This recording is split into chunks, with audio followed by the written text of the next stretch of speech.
Mas maganda kaya itong Nissan Skyline Kenmeri Liberty Walk na white kaysa dun sa matte black? Tara, tignan natin.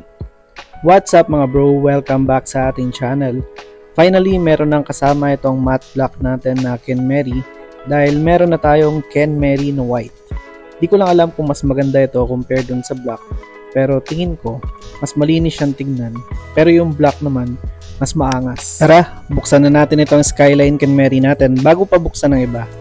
Anyway mga bro, matanong ko nga pala, nagpunta ba kayo kanina sa opening nung Hot Wheels event dun sa may Okada? Schedule ko dapat magpunta dun today, pero nung nakita ko yung traffic sa SLEX, back out ako bigla. Ang hirap din kaya ma-stuck sa traffic. Pero kung malapit ka lang dun sa Okada, tingin ko dapat mo siyang puntahan lalo na pag diecast collector ka. Yun na kasi yung pagkakataon na makita mo yung mga ibang exhibit at saka makapagpa-sign dun sa lead designer ng Hot Wheels. Bonus pa na makikita mo yung Porsche ni Madam Angie Meet King. Yun kasi yung isa sa mga highlight ng event. At tingin ko, merong plano yung Hot Wheels at si Madam Angie na gawing diecast model yung kanyang Porsche.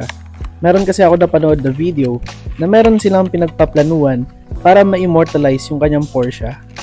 Anyway, chismis pa lang yan. Based lang yon sa napanood kong video na kung saan gusto nilang i-immortalize yung Porsche.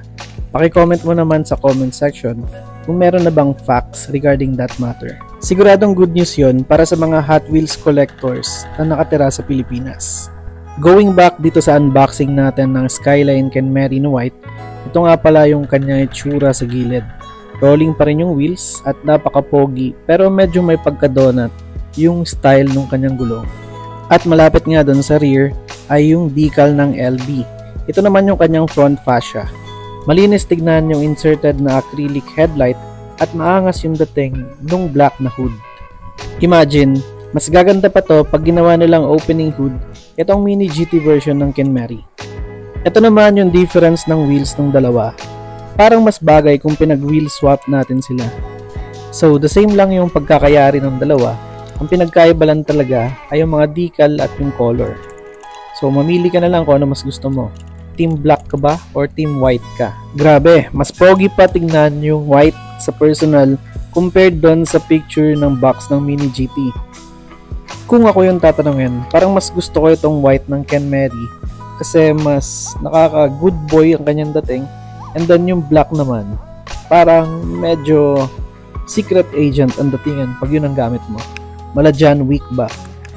Bagay na bagay pang display tong dalawa pag meron na tayo yung Liberty Walk na garage diorama. So ano pang iniintay natin? Bigyan na natin ng montage itong dalawa. Anyway, kung nag-enjoy ka sa unboxing video natin na ito, paki-follow mo naman ako sa ating mga channels. Makikita mo ang in-game name sa TikTok, YouTube, pati na rin sa Facebook.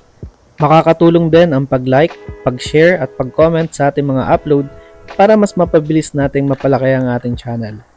Kung interesado ka naman na mag-pre-order ng mga diecast katulad ng Mini GT, Pop Race at Kaido House, from time to time ay nagpo-post ako ng mga pre-order. Message mo lang ako anytime para sa kahit ano pa mang inquiry. Salamat sa panonood at see you on our next video. Paalam!